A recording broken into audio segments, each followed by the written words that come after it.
nossa programação já está de volta e como você já sabe, que é de costume, todo quarto bloco, né, a gente vem com o nosso quadro Fica a Dica. Para você que está em casa, conferir algum assunto interessante, ficar informado e, claro, né, tirar suas dúvidas aí sobre esse assunto. Hoje, como a gente está falando aí, né, do mês das crianças, Semana das Crianças, Dia das Crianças, nessa comemoração dos pequeninos, nós vamos conversar com a Renata Martins, que é psicóloga, para a gente falar um pouquinho, né, gente, sobre essas polêmicas e essas dúvidas que vêm surgindo em relação aos brinquedos, ao presente, o que fazer, papai e mamãe, né, se você não tem condição de dar aquele presente que o seu filho tanto quer. Então, você que é esse pai, essa mamãe coruja preocupada, a gente vai esclarecer todas essas dúvidas hoje, não é mesmo, Renata? Isso! Renata, primeiramente, muito obrigada. Sempre agradeço todo mundo que cede um pouquinho do seu espaço no seu dia a dia para estar participando com a gente aqui. Então, muito obrigada por você estar aqui contribuindo, né, com a nossa programação do Você na TV. Renata, a gente está falando aí, né, do mês das crianças, Dia das Crianças, nem precisa relacionar específico a datas. A gente sabe que lidar com crianças hoje em dia é um assunto bem complicado. Mas como a Semana das Crianças, esse consumismo, os presentes, os filhos querem ganhar um presente, querem escolher e às vezes os pais não sabem como fazer. Então, qual que é a dica para o pai já começar a saber assim, não, eu posso dar esse presente, então eu vou estar dando, eu não posso, o que eu vou fazer, como que eu vou justificar? Ou a forma de comemorar o Dia das Crianças é realmente dando presente, fazendo os gostos dos filhos? E na verdade, nós vivemos uma geração que valoriza muito o ter e não o ser. Os pais precisam focar, né, nessa questão de valorizar a criança, de valorizar o filho pelo que ele é. Eles precisam se sentir importantes. Então não é um brinquedo, um jogo, um aparelho eletrônico que vai fazer isso. Na verdade, a mídia tem bombardeado muito essa questão. Então o que a gente vê, né? Esse apelo das propagandas, da mídia, por brinquedos iguais, né? Aparelhos eletrônicos. A gente vê isso muito. É comum a gente encontrar crianças que têm o mesmo brinquedo, que querem, por exemplo, né, o iPhone que agora está na moda. Não é verdade? É verdade. Então, muitas vezes, os pais, eles olham muito a questão do desejo e não da necessidade. O que vai ajudar aquele filho, aquela criança a desenvolver a autonomia, a brincar, a desenvolver até coordenação motora, né? Porque antigamente as crianças brincavam, corriam, subiam. E hoje o que elas fazem? Elas focam muito nessa questão da internet, de jogos eletrônicos, que na verdade não exige muito atividade física nesse sentido. É verdade. Né? Antigamente os esportes, né, eram mais praticados. Eu mesmo gostava de brincar de pique-pega, pique-alto. Ficava mais na rua brincando, a brincadeira mais sadia do que em casa, no computador. E o que eu vejo, Renata, é igual você comentou em relação ao iPhone, hoje em dia virou um vício, uma febre. Esses aparelhos celulares que são muito caros, e que os pais têm essa responsabilidade de que tem que comprar, de que tem que dar esse aparelho para a criança. Então, como que você vê isso? Um produto que é tão caro, que às vezes não tem muita utilidade para uma criança, porque o que uma criança vai fazer com um celular que tem vários aplicativos, várias funções? Às vezes elas não sabem nem mexer. Ou, na realidade, até sabem, que as crianças hoje em dia estão muito espertas. Exatamente. Então, assim, como que os pais têm que associar esse gasto excessivo, essa finalidade que ele não vai trazer para a criança, porque ela não tem necessidade de ter esse aparelho nessa hora, e às vezes a criança também chora, a criança impõe limites, impõe regras e os pais não sabem o que fazer. Então, como que o pai deve agir nessa hora? E na verdade, hoje as crianças sabem até mais do que os adultos em relação a essa questão dos jogos, dos iPhones, eles realmente entendem muito sobre isso. Mas a questão, né, é colocar limite. Os pais precisam colocar limite. Priorizar realmente o que eles têm necessidade em relação à questão da idade. A criança menor, ela não precisa de um telefone, não precisa de tantos recursos nesse sentido.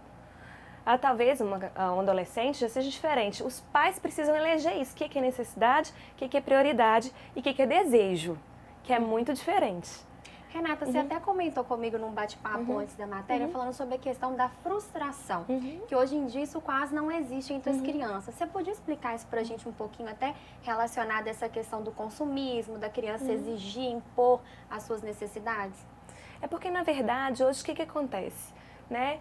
Com essa geração que quer tudo de imediato, então não sobra espaço para a frustração.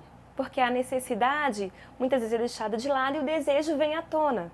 Então tudo que eu quero é para ontem, não é verdade? E aí os pais vão tentando satisfazer esses desejos dos filhos, como se fosse uma forma até de dar carinho, o que é muito diferente, e não deixam espaço para frustração, porque eles querem, né, suprir tudo. E não é assim que a gente coloca limites. E quando a gente não coloca limites, a gente também não está demonstrando esse amor. Porque muitos pais acham que dar tudo que um filho quer é amar. E muito pelo contrário, a gente demonstra que a gente ama quando a gente impõe limites, precisa ter regras. Não é porque eu tenho, né? Vamos supor, porque tem muitos pais que realmente têm condições. Não é porque eu tenho que dar tudo para o meu filho. Com certeza, ainda mais porque a gente vê, presenciei vários casos de crianças que crescem nessas condições, dos pais não impor, e quando eles crescem, né, já são jovens, adultos, o pai quer impor as coisas, aí o filho tem 18 anos e já quer um carro, o filho de 18 anos quer o carro, e aí o pai quer impor, mas o filho não aceita, porque ele nunca teve isso na sua infância, tudo que ele queria, ele tinha nas mãos.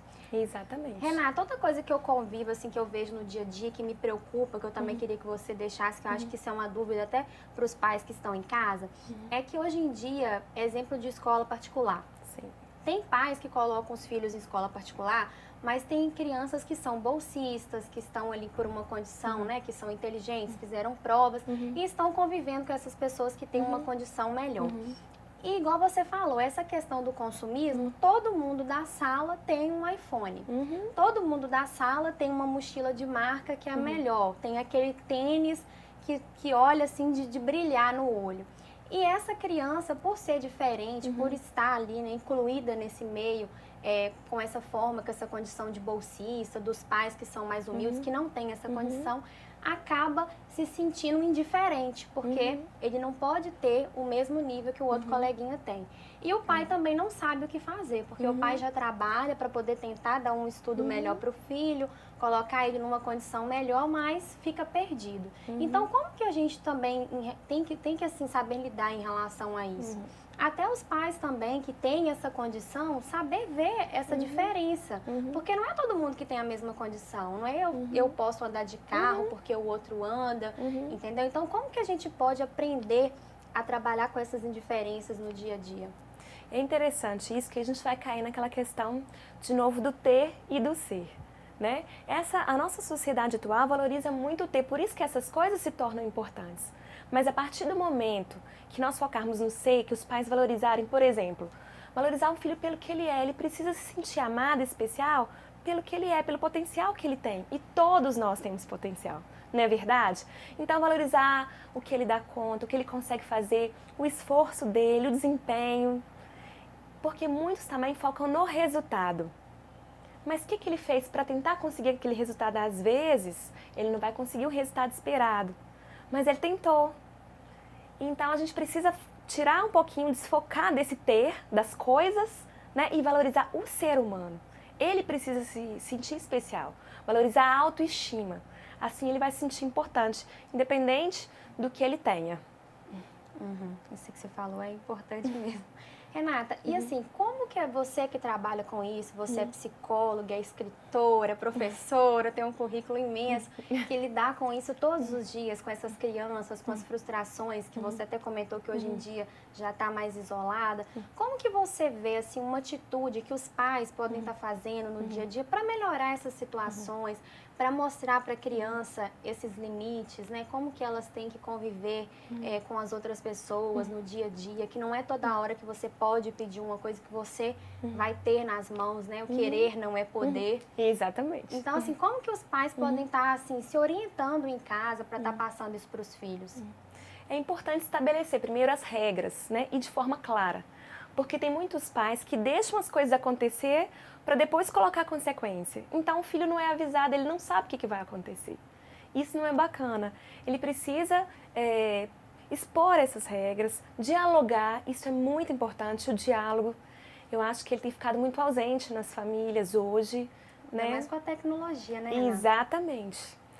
E principalmente, né, dar carinho, amor, abraço, reforçar positivamente com elogio.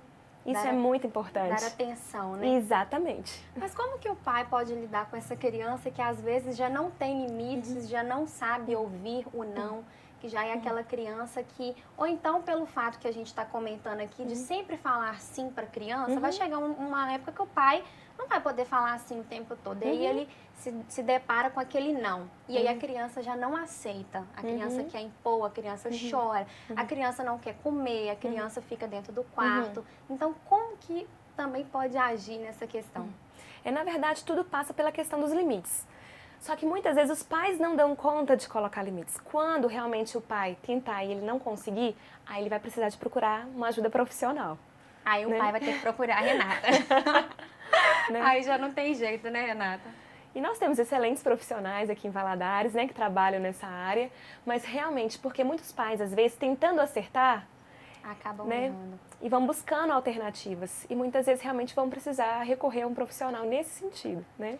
Já que a gente estava falando aqui, Renata, a gente está falando sobre criança, esse tema, né, desse consumismo, falando um pouquinho da tecnologia. Como que você olha essa questão das crianças tão novas estar tendo acesso a essas redes sociais, Instagram, esses vícios, né? Eu comentei até com você anteriormente que quando eu vou no salão, eu vejo meninas lá de 8 anos fazendo unha, cortando cabelo, querendo fazer mecha, fazer luzes no cabelo. E manda tirar foto, fala com a colega, não, tira uma foto aqui para eu postar no Face, para mudar minha foto do perfil. Então, você vê que a criança nova, ela já está assim, envolvida nessa tecnologia. Às vezes, a criança deixa o livro de lado, deixa o coleguismo, as brincadeiras, tudo por causa de um celular. Exatamente. Que o celular não é nem só questão de criança. Eu venho falando sempre no programa aqui que está sendo feitas várias pesquisas falando que hoje em dia as pessoas, elas não estão vivendo mais uma com as outras, porque cada uma vive no seu individualismo, com o seu aparelho, com o seu telefone. Então, assim, como que você vê isso em relação a uma criança? Ela tão nova, ficar convivendo o tempo todo com essas tecnologias das redes sociais? Isso pode interferir muito na questão da socialização, porque muitas vezes eles têm muita facilidade para lidar com o outro, né, através de uma rede social, através de qualquer forma que seja, que tenha distância do outro, e muitas vezes quando ele se depara com o outro, ali ao vivo, socialmente, ele tem vergonha, não reage da mesma forma. É verdade. Né? Então isso pode interferir muito em relação à socialização, à autonomia, porque ela aprende de uma forma e muitas vezes no contexto social é de outra forma. Isso que você falou, e até para os adultos, porque eu conheço pessoas que adicionam a gente no Facebook e conversa com você como se você fosse o melhor amigo. Exatamente. Quando você passa pela pessoa na rua, ou às vezes ela nem te cumprimenta, ou ela olha para você assim. Mas no Face é amiga, postando aquelas coisas, aquelas declarações lindas. Então a gente vê que é um mundo bem diferente da nossa realidade. Exatamente, com certeza. Então, se para os adultos já tem esse problema, imagina para as crianças, né, Renata? Informação, né? Renata, a gente já está encerrando o nosso programa. Eu queria que você deixasse uma dica para os pais do que realmente é a Semana das Crianças, é o Dia da Criança. O que vale nisso aí, que não é somente os brinquedos, o que o pai e a mãe deve fazer para poder comemorar junto com a criança, mas também resgatando nela né, essa infância, essa origem de criança. Acho que o maior presente que um pai, uma mãe pode dar para um filho é a qualidade do tempo, né? É estar junto, até de repente proporcionar brincadeiras onde que eles podem participar. Porque eu falo que tem muitos pais que às vezes têm muito tempo, mas não está presente na vida dos filhos. Então a qualidade é o essencial, não é o valor do brinquedo. É o valor do tempo, da qualidade, o que realmente eles vão estar fazendo juntos. Isso é o maior presente.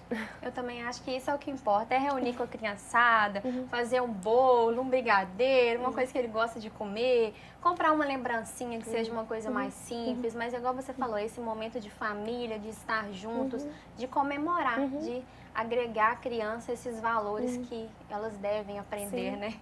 Eu não tenho nada contra presentes caros. A questão não é essa, é o valor que ele vai atribuir àquilo ali, o significado. E a importância também que aquilo vai ter para a criança, né, exatamente. Porque o maior valor não é esse. É verdade. Renata, o nosso espaço é tão pequenininho, mas eu adorei conversar com você, te conhecer. Nossa, Renata, gente, vale a pena você. Vou deixar seu telefone aqui para quem quiser de casa. Muito bom conversar com ela, uma pessoa super inteligente. Tenho certeza assim, que vocês vão tirar muitas dúvidas com ela. E ela é calma, tranquila. Toda psicóloga é assim, Renata. Ai, aí é difícil responder. Mas assim, muito obrigada, gostei muito. Quero que você venha mais vezes para a gente conversar sobre vários assuntos que eu acho que a psicologia é algo bem diferente. A gente acha que é isso aqui, mas quando a gente começa a conversar, a gente vê que tem toda uma relação diferenciada aí pra gente estar resolvendo os problemas. Então venha mais vezes nos visitar. Eu que agradeço a oportunidade. Esse foi o nosso programa de hoje, o nosso quadro Fica a Dica, a gente batendo um papo muito bacana com a Renata Martins, que eu não é puxando saco não, mas adorei conhecer. E eu espero que você de casa também tenha gostado. E fica a dica para você mesmo, né? Procure estar junto com os seus filhos, procure estar em momentos de diversão, de lazer, resgatar essa origem. Volte a ser criança também, né? Junto com o seu filho, faça algo que ele gosta, porque o que vale não é o valor, não é o presente, o que vale realmente é o amor, né? Esse carinho e esse cuidado no dia a dia. Então, cuide dos seus filhos e uma ótima, né, Semana das Crianças, mês das crianças, que ser criança é todos os dias e é muito importante a gente ter esse cuidado. E a gente vai encerrando o nosso programa e voltamos aí numa nova edição com o nosso programa Você na TV. Um forte abraço!